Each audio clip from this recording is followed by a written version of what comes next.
Good evening. ఈరోజు paper 1Bలో tangents and normals అది start చేద్దాం. 11 మార్క్స్ వెయిటేజ్ అనమాట.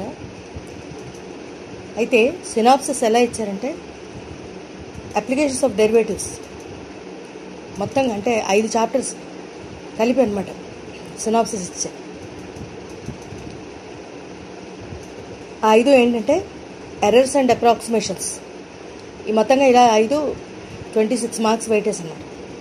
Errors and approximations 2 marks, tangents and normals 11 marks, rate measure 4 marks, mean value theorem 2 marks, maximum and minimum 7 marks.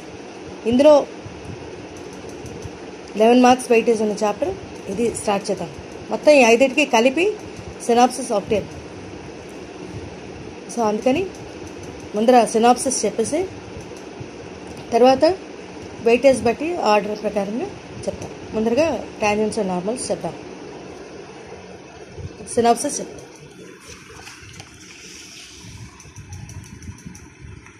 ఈ రకంగా 26 marks weightage మొత్తం అవన్నీ కలిపి ఈ 5 చాప్టర్స్ని అప్లికేషన్స్ ఆఫ్ డెరివేటివ్స్ దాని తర్వాత synopsis. If y is equal to f of x is a differentiable function of x and delta x is a small change in x, then the first one actual change in y is delta y is equal to delta y ని ఎలా define చేస్తామంటే f of x plus delta x minus f of x. ఆ change అనమాట, small change delta x. y is equal to f of x is a differentiable function of x and delta x is a small change in x. Then actual change in y is delta y. ఆ delta y find చేయాలంటే f of x plus delta x minus f of x. Second one, the differential of y is dy is equal to f of x into delta x. Next, the approximate value of f of x in a neighborhood of delta x is f of x plus delta x is equal to fx plus f dash x into delta x. If error in x of y is equal to f of x is delta x, then first one, delta y is approximate error in y. Errors and approximations first one, and దానికి సంబంధించి అవన్నీ చెప్తాం. Delta y is the approximate error in y. Second one, delta y by y is called the relative error in y, and delta y by y into 100 is the percentage error in y. ఈ రకంగా errors and approximations సంబంధించి synopsis. Next, the slope of the curve y is equal to fx at the point p x1 y1 is dy by dx at x1 y1 is equal to m, that is equal to f dash x1. If theta is the angle between the curves at y is equal to fx and y is equal to gx at the point of intersection p x1 y1, then tan theta is equal to m1 minus m2 by 1 plus m1 m2, where m1 is equal to f dash x1 and m2 is equal to g dash x1. ఇక్కడ నుంచి tangents and normals synopsis. If m1 is equal to m2, then the two curves touch each other at x1 y1, and if m1 m2 is equal to minus 1, the two curves said to be orthogonal. ఇదేమో tan theta slope అనమాట. ఈ రకంగా చెప్పచ్చు. ఇక్కడ m1 అంటే f dash x1 అంటే ఈ first function y is equal to fx దాని తాలూకా డెరివేటివ్. అలాగే m2 అంటే సెకండ్ ఫంక్షన్ తాలూకా డెరివేటివ్. ఇక్కడ m1 is equal to m2 అయితే ఆ టూ కర్వ్స్ ఎలా టచ్ చేస్తాయంటే x1 y1 అనే పాయింట్ దగ్గర టచ్ చేస్తాయి. అలా కాకుండా m1 m2 is equal to minus 1 అయితే ఆ టూ కర్వ్స్ ఎలా ఉంటాయంటే ఆర్థాగనల్గా ఉంటాయి. అది చూసుకోవాలి అంటే ప్రాబ్లమ్స్ ఆ రకంగా వస్తాయి. Next, if m is equal to dy by dx at x1 comma y1 that is equal to f dash x1 is the slope of the curve at the point p x1 y1 on y is equal to f of x,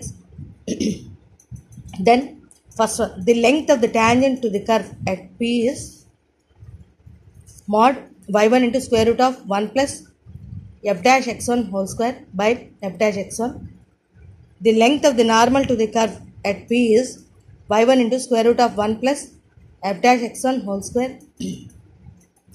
The length of the subtangent to the curve at P is equal to mod y1 by f dash x1. The length of the subnormal to the curve at P is mod y1 into f dash x1. ఈ రకంగా ఇవి చాలా important. Length of tangent, length of normal, అలాగే length of the subtangent, length of the subnormal, ఇవి చాలా important. ఈ problem వీటికి సంబంధించి ప్రాబ్లమ్స్ చాలా important models.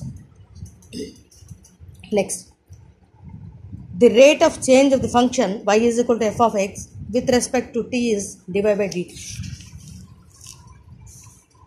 If s is equal to ft is the functional relation between the distance s and time t, then the velocity of the body at time t is ds by dt is equal to v, and the acceleration of the body at time t is d square s by dt square is equal to dv by dt. ఎందుకంటే velocity v ds by dt కదా, so కాబట్టి dv by dt అంటే d square s by dt square. ఇక్కడ ఇచ్చిన ఆర్డర్లోనే ఇవి చెప్పుకుంటున్నాను. First errors and approximations, తర్వాత tangents and normals అయింది. ఇప్పుడు రేట్ మెజర్ అనమాట. రేట్ మెజర్ తర్వాత మీన్ వాల్యూ థియరీ, ఈ రకంగా వస్తుంది. Next, if a function f is increasing and differentiable at a, which implies that f dash a greater than 0. ఇంక్రీజింగ్గా డిక్రీజింగ్గా, ఎప్పుడు increasing ఎప్పుడు డిక్రీజింగ్, అలాగే స్టేషనరీ వాల్యూ ఫైండ్ చేయడం, వాటికి ఇవన్నీ కూడా formulas. A differentiable function is said to be decreasing at a, which implies that f dash a is less than 0. A differentiable function is said to be stationary at a, which implies that f dash a is equal to 0. ఇంకొకసారి repeat చేస్తాను. f dash a greater than 0 అయితే ఆ function increasing function, differentiable కూడా అని చెప్పి చెప్తాం. అలా కాకుండా ఆ డిఫరెన్షియబుల్ ఫంక్షన్ డిక్రీజింగ్, ఎక్కడ డిక్రీజ్ అవుతుంది అంటే f dash a is less than 0 అయినప్పుడు. స్టేషనరీ ఎక్కడ అంటే f dash a is equal to 0 అయినప్పుడు. Next, a differentiable function fx is in the interval which has fx and f dash x at a, and if first one f dash a is equal to 0, f double dash a is less than 0, then f of a has local maxima and minima. ఎప్పుడు maxima ఉంటుంది, value ఎప్పుడు minima ఉంటుంది అంటే f of a కి ఎప్పుడు local maxima ఉంటుందంటే f dash a is equal to 0 అవ్వాలి, f double dash a is less than 0. అంటే ఫస్ట్ డెరివేటివ్ ఫైండ్ చేస్తున్నాం, f dash a that is 0 అవ్వాలి, f double dash a less than 0 అవ్వాలి, second derivative దగ్గర అది less than 0 అవ్వాలి. అప్పుడు it has local మ్యాక్సిమా. The given function has local మ్యాక్సిమా.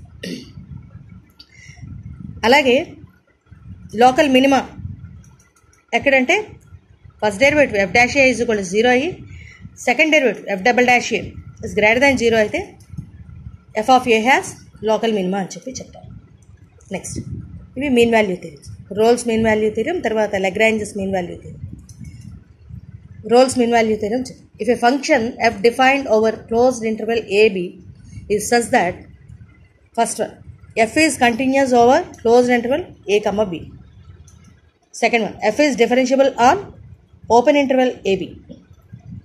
ఇక్కడ చెప్పాను కదా ఇదివరకు, క్లోజ్డ్ అంటే ఇంక్లూడింగ్ దోస్ వాల్యూస్ అని, ఓపెన్ ఇస్తే ఓపెన్ ఏబి అంటే ఎక్స్క్లూడింగ్ అని చెప్పాను. Third one, f of A is equal to F of b, then there exist a point c belongs to open AB such that f dash C is equal to 0. F of A is equal to F of B అయితే అప్పుడు ఒక point ఉంది, అది c belongs to open AB such that F dash C అంటే దాని తాలూకా derivative 0 అయ్యేటట్టుగా ఒక point ఉంటుంది. అది రోల్స్ మీన్. ఈ మూడు కూడా అనమాట రోల్స్ మీన్ వాల్యూ థియరం. అలాగే Lagrange's mean value theorem. If a function f is defined over closed interval ab such that f is continuous over closed ab, f is differentiable over open interval ab, then there exists a point c belongs to open ab such that ikkada emti f dash c is equal to fb minus fa by b minus a. అది దీనికి దానికి చూసుకో difference ఏంటి అని. ఫస్ట్ది సెకండ్ది రెండింటి కూడా సేమ్. థర్డ్ దగ్గర మారుతుంది. ఇక్కడ F of A is equal to F of B అయితే అప్పుడు ఎలా ఉంటుందంటే C belongs to open AB such that F dash C is equal to 0 అవుతుంది రోల్స్ మీన్ వాల్యూతో. ఇక్కడ ఏంటవుతుందంటే such that F dash C is equal to F B minus F A by B minus C. అది Lagrange's mean value. ఈ రకంగా difference చూసుకోవాలి. Next mensuration fundamentals. If r is the radius, x is the diameter, p is the perimeter and a is the area of the circle, then first one a is equal to pi r square or a is equal to pi x square by 4. Second one p is equal to 2 pi r, that is equal to pi x. Second one, if r is the radius, l is the length of the arc and theta is the angle, then area a is equal to lr by 2, that is equal to r square theta by 2. Perimeter p is equal to l plus 2r, that is equal to r into theta plus 2. If r is the radius, h is the height of the cylinder, then lateral surface area is 2 pi r h. Total surface area is s is equal to 2 pi r h plus 2 pi r square. Third one, volume v is equal to pi r square h. Next, if r is the radius, l is the slant height, h is the height and alpha is the vertical angle of the cone, then l square is equal to r square plus h square. Lateral surface area is pi rl. Total surface area s is equal to pi rl plus pi r square. Volume v is equal to 1/3 pi r square h. ఈ రకంగా అంటే maximum minimum mean value theory మన లాగ్రాంజెస్ roles చెప్పుకున్నాం కదా, maximum minima కూడా cover అయింది.